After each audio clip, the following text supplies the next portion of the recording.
I'm Ana Parzych. I've been baking since I was 8 years old. And today I'm going to fill, stack, and decorate a 5-tier wedding cake. Today we're starting with our cakes that are already baked. This is a white vanilla butter cake. We're using a high ratio cake which will provide the support to stack 5 tiers. I'm using this tool to make sure that both layers are equal in height. This is a cake leveling tool that we designed to make it easier to make the tiers even. Scoring the cake allows me to cut it flat. Each of our cake tiers requires 4 layers of cake. To do this, we bake 2 pans of cakes and cut them both into equally sized layers. This is basically like preparing your canvas before painting. If your canvas is not perfect, your painting will not look right. It's really important that your cakes are perfectly level. This wedding cake has 5 tiers, and if one of the tiers is uneven, you will be able to tell.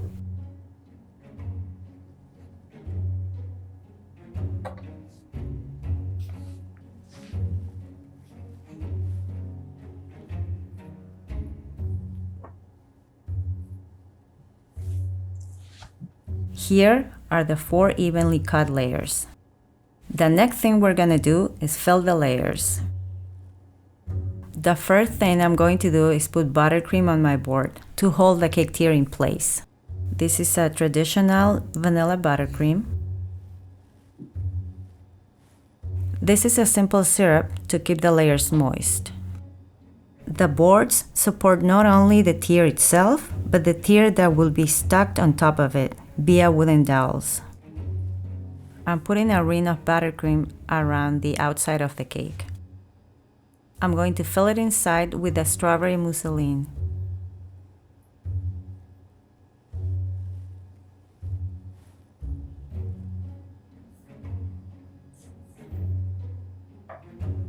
I'm going to repeat this process 2 more times.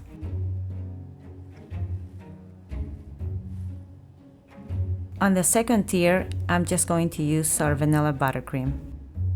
This is a classic buttercream recipe. It is very light and not overly sweet. The main 2 ingredients are whipped egg whites and whipped butter.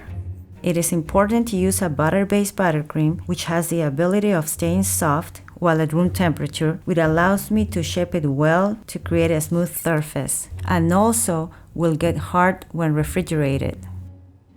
This is important because when you apply the fondant, the buttercream has to be hard. I always use the bottom of the cake tier facing the top. I do this because it's a more even surface to finish my cake. Once all my cake layers have been stacked, I'm gonna do a crumb coating. A crumb coating, it's a thin layer of buttercream to make sure that you seal in all the crumbs. This is a process that takes a long time to master, but I've been doing this for 18 years.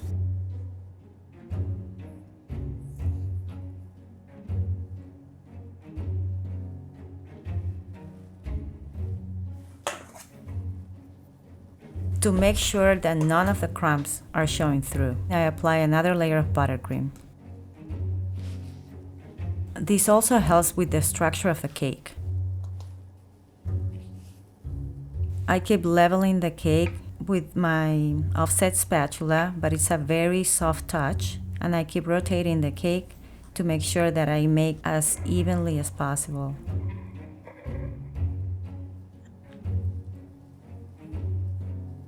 This cake has been filled and given its rough shape. For the next step, I need the cake to be firm, so I'm going to put it in the refrigerator for a little bit. The cake has been in the fridge for about 30 minutes.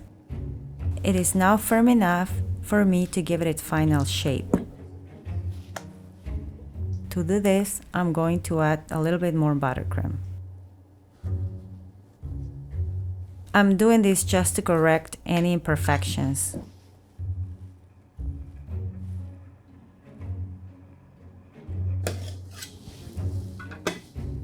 I want the size of the cake to be square, and I'll know I'm finished when the cake has a 90-degree angle all around. I use this leveling tool to confirm that.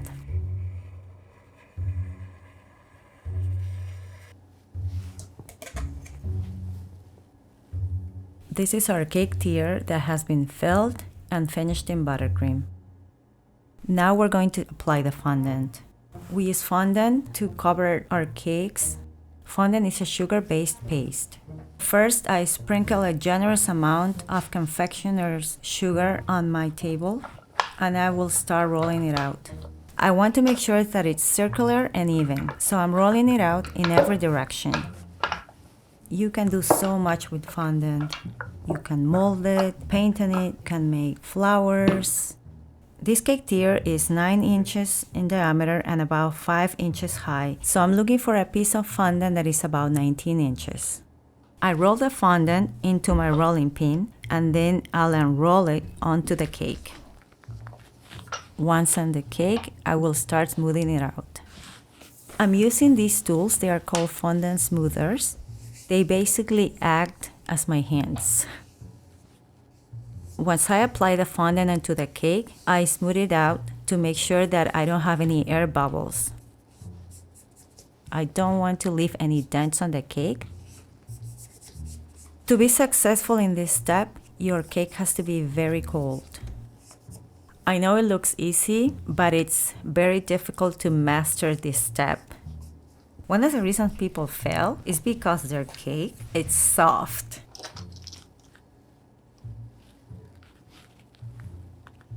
The fondant will amplify any imperfections in the cake, which is why we took so much time making it very even. Then I keep smoothing it out, alternating between my hand and the fondant smoother. This tier is finished. It's been wrapped in fondant. I've also done the same steps on 4 other tiers. Now we're going to stack our tiers. I'm going to apply a layer of royal icing to a cake board that has been covered in fondant. Royal icing will serve as our glue to make sure that the cake tiers don't move around. The bottom tiers of the cake can be very heavy, so my daughter Sarah is going to assist me. Royal icing, it's a mixture of egg whites and powdered sugar that has been whipped to a stiff consistency. I take one dowel and insert it in the cake, and I marked at the top, and then I use that as a guide to mark my other dowels. I cut them and then I insert them in the cake. I try to place the dowels not all in the center of the cake. That will give more stability.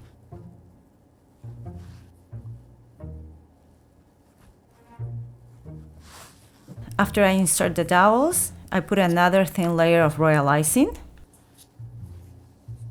and then I stack the next tier on top very carefully using a spatula not to damage the sides of the fondant.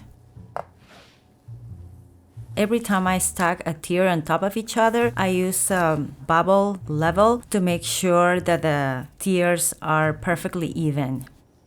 I'm going to repeat this process for each tier. Now I'm going to insert a longer sharpened dowel through both tiers all the way through the cake board to make sure that the cake doesn't shift. It's funny to be using a rubber mallet to work on a wedding cake, but it's actually the best tool to use for this purpose. I'm making sure that the top tier is centered, so I make minor adjustments using my fondant smoothers. We use wooden dowels as support for our tiers. At the wedding, when the cake sits for long hours, the buttercream will start to soften. Each tier is supported by the wooden dowels in the tier below, so the cake doesn't settle.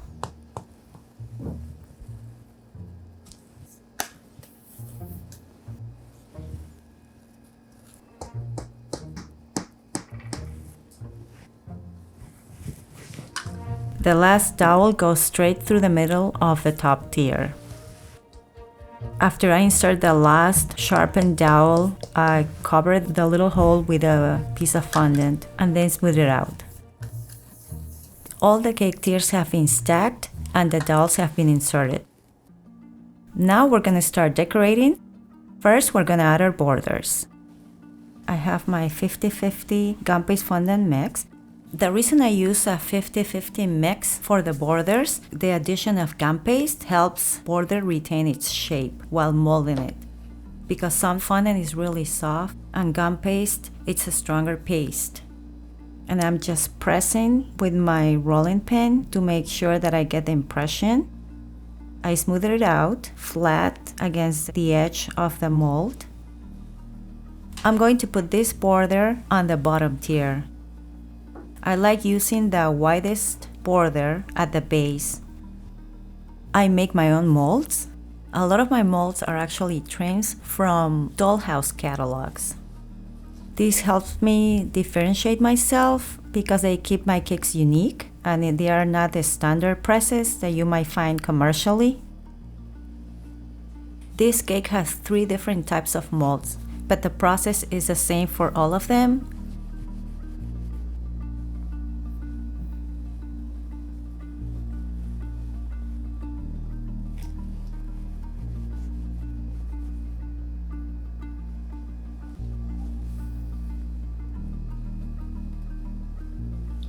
Here we have our finished borders. Now I'm going to paint them. I'm using gold dust and lemon extract. If you don't have lemon extract, you could use vodka as well. I'm painting the borders on this cake gold.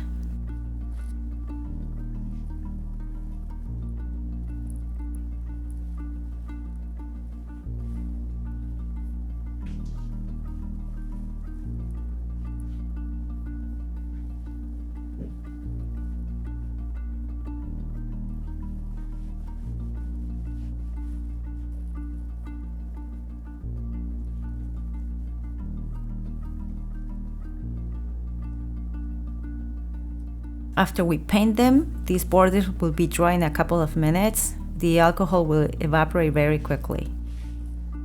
These are the painted borders. Now we're going to apply the borders to the cake. Before I apply the border, I use a small brush and apply a very small amount of water to make the fondant sticky.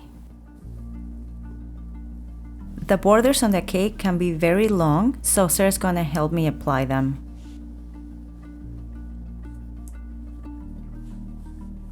Sometimes a single border is not enough to go around the whole tier, so I need to attach several pieces together.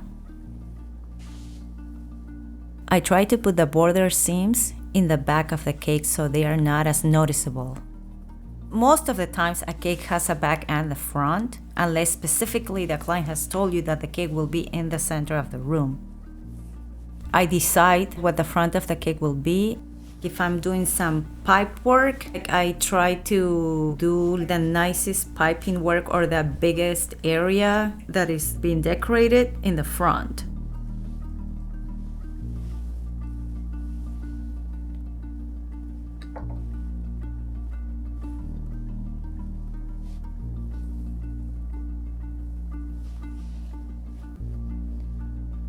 I also use a paring knife to trim any excess.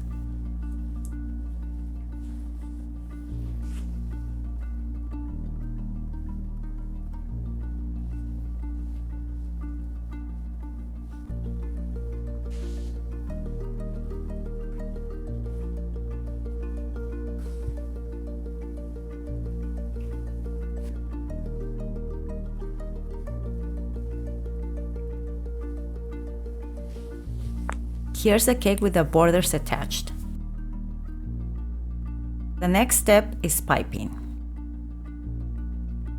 Here I have a piping bag that is filled with royal icing. The royal icing, it's a very thin consistency. I use a very fine tip as well. It's a 1.5 tip. When I'm doing this type of piping, it's called brushed embroidery. It's just a freehand style. It's a technique where you use royal icing to pipe a design and then use a wet brush to make strokes. You have to do this very fast before the icing dries on the surface. The texture this technique achieves reminds me of oil painting.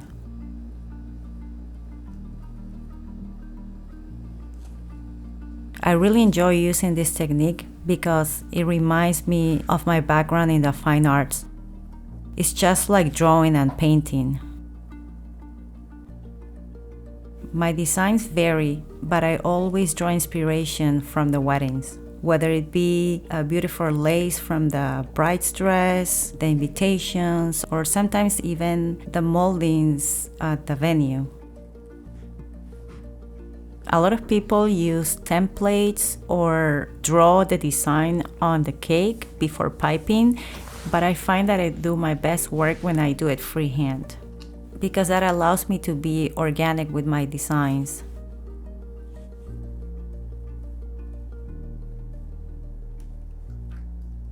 So here's our piped cake. Now we're gonna add color to the design. So the food colors that I use are called pearl dust, and they come in many colors. I call it makeup for cakes. I mix a small amount with clear alcohol, which evaporates really quickly, so it won't melt the icing. We use alcohol because if you use water, it will dissolve the royal icing underneath. I'm just quickly applying a little bit of color, some pearl, a light pink, and a gold detail to some of the piped embroidery.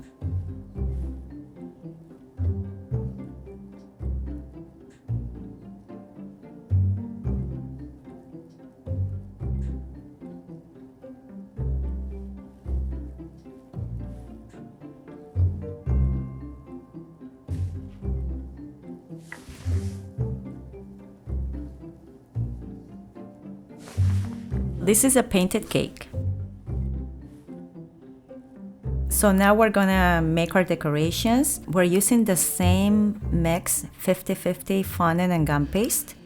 I'm gonna start by applying a little bit of cornstarch to the mold. Then I take a piece of my 50-50 gum paste fondant mix and I push with my fingers to make sure that I get all the detail. And then I take a paring knife to cut all the excess. Carefully turn the press upside down and remove the piece. I use a brush to apply a small amount of cornstarch. For the second decoration, I'm using a double-sided press. Press to make sure that all the detail is imprinted onto the paste. Then I remove all the excess around the sides. Symmetry is very important for my cakes. This color aids me in keeping the decorations equidistant from each other. I'm poking holes to mark where the pieces will go. This tier will take about 10 of each mold. I'm using water here to attach the decorations to the sides of the cake. I bended the pieces a little bit to form a garland shape. I use a needle tool to press the decorations against the cake. These molds are very delicate, so I'm being very careful to not disturb the design with my fingers.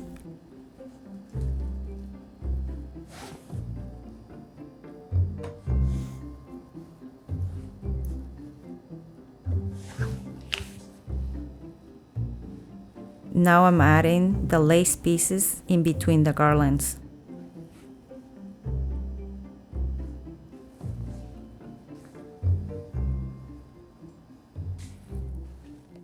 Now that the lace pieces are attached, I'm done decorating the second tier. I'm also adding molded pieces to the fourth tier. The technique used to make these pieces is the same technique used to make the pieces on the second tier.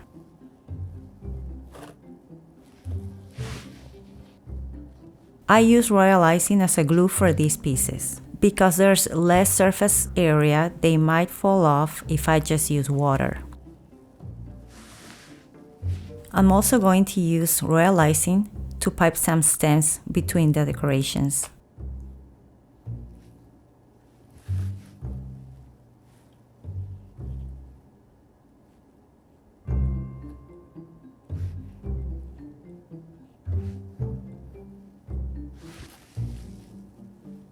Now I'm going to add the side decorations to the bottom tier.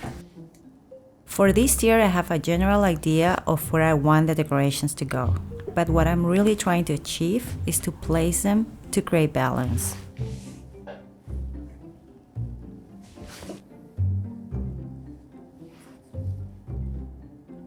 On this tier, I'm also going to add some piping details, but I'm going to switch the tip to pipe Lily of the Valley.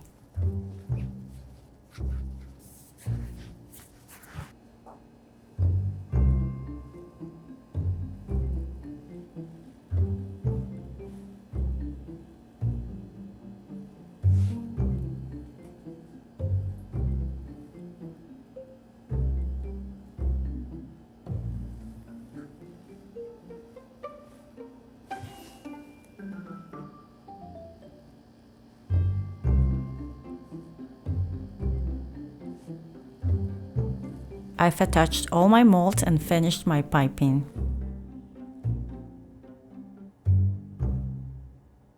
Next, I'm going to show you how to make two different types of flowers. I'm going to show the sweet pea and the rose. The sweet pea is a very delicate flower. This is a 1 or 2 out of 5 on a difficulty scale. Sugar flowers can take weeks to create. The base for our sugar flowers is gum paste. This will become the center of the sweet pea. Then I take a covered wire, I dip it in the glue, I insert the wire into the disc. One sweet pea flower consists of 1 stem, 1 center, and 2 petals. Now I'm gonna cut the sweet pea petals. I take the cutter and press firmly with my palm to get a clean cut so there are no rugged edges. To give the petals the right texture and to get a more natural look, I'm going to use a flower press. I use the same press for the inner and outer petals. Next, I'm going to use a ball tool to thin the petals and give them a ruffled look. And you need to apply firm pressure. I've been making sugar flowers for over 18 years and I have invented some of my own techniques. It's something that comes natural to me and I can even create my own fantasy flowers. And sometimes people confuse them for real flowers. Then I use a needle tool to mark a line across the center of the inner petal. This will be attached to the center. Now I apply a small amount of glue to the center of the petal. Then I'll wrap the petal around the center. Once the petal is wrapped around the center, I hang it on a wire rack to dry. While the paste is still flexible, you can add some movement with your fingers so they are not all drying in the same shape.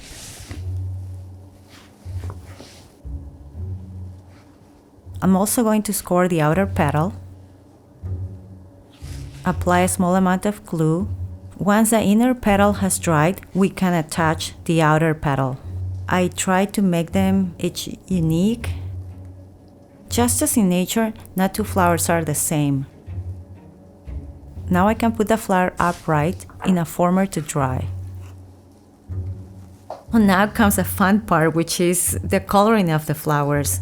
This is one of my favorite parts because this is when you really can bring the sugar flowers to life. For the sweet pea, I just use green and a pink.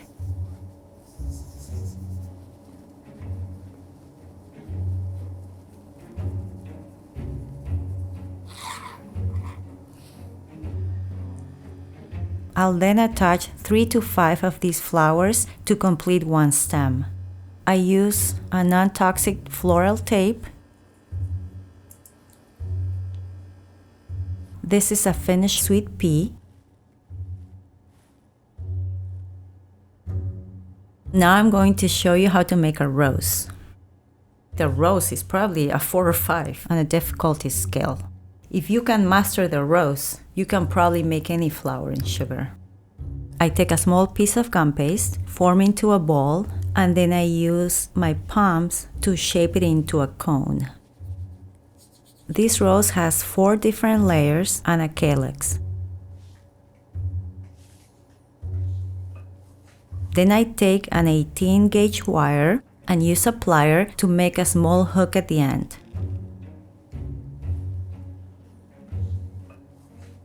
The hook is something I do to help the wire stay in place. This should be set aside to dry overnight, but I'm going to continue working with a center that I pre-dried. I'm doing the outer petal layer first because it requires some drying time. Same as a sweet pea, I'm going to add texture to each petal by using a silicone press. In reality, to make a rose, you really need 2 days. You can't finish a rose in 1 day because you need drying time between the layers of petals. So that's something to keep in mind when you're working on a wedding cake. Then I'm going to use a ball tool to thin the edges of each petal. Like the sweet pea, these petals are cut from a thin sheet of gum paste. Now I'm going to use a knitting needle to curl the edges of each petal.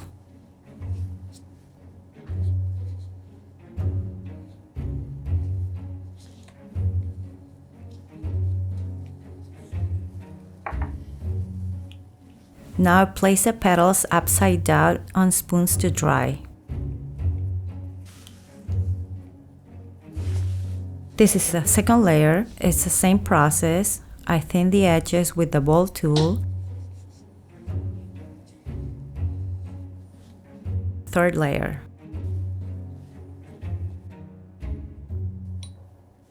Now I'm making the first layer of the rose. I put a small amount of glue and I attach the petals to the center. I make sure the petals are overlapping. That's the key to making this type of rose. I attach the first petal halfway through and then I take the other petal and insert it in between. I want my center to look tight and close like a natural rose would look like.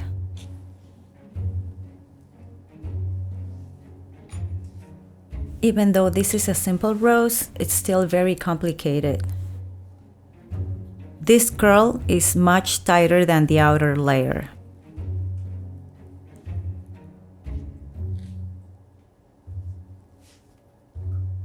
I'm constantly adjusting the top of the petals as I'm gluing them.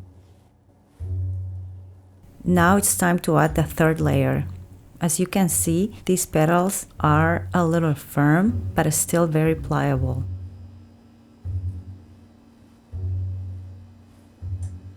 For this layer, also the petals are more open. Now it's time to attach the fourth layer.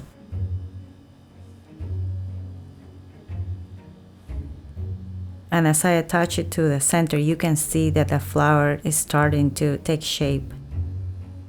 This is also when I do my last touches, adjusting the petals. Once I'm happy with the placement of the petals, I put it in a former to dry. Once the flower has dried, I attach a calyx. I use the ball tool to thin the edges and to cup the calyx. The flower really needs to dry overnight before attaching the calyx.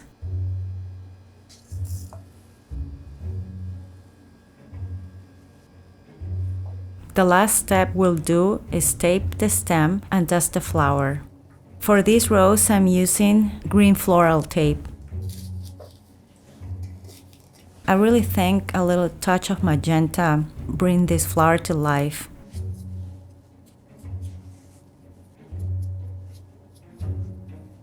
That's how you make a simple rose. Now the cake is ready for me to add the sugar flowers. For this cake, I made 6 types of flowers. The first thing I'm going to do is take a bowl of fondant and attach it to the top of the cake. This will act as a base for my flowers. I'm adding the bigger flowers first, and then I'll work around it, filling in any empty spots with some of the smaller blooms, like the cherry blossoms and the freesia. Those are filler flowers.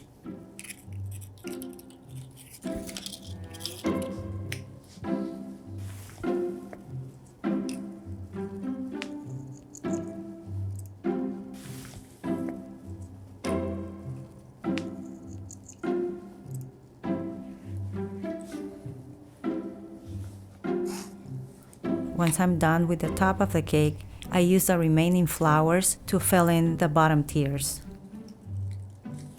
You have to be very careful when inserting them into the cake. It's not like fresh flowers, they break so easily.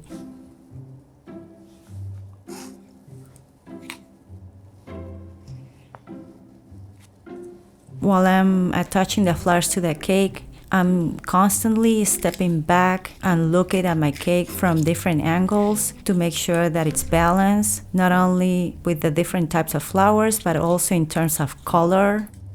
It's like a composition.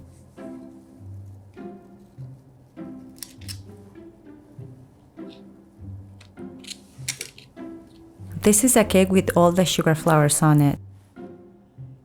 The last thing we're going to do is apply a ribbon to the baseboard. I think this makes a much nicer presentation. And that's how you assemble and decorate a 5-tier wedding cake.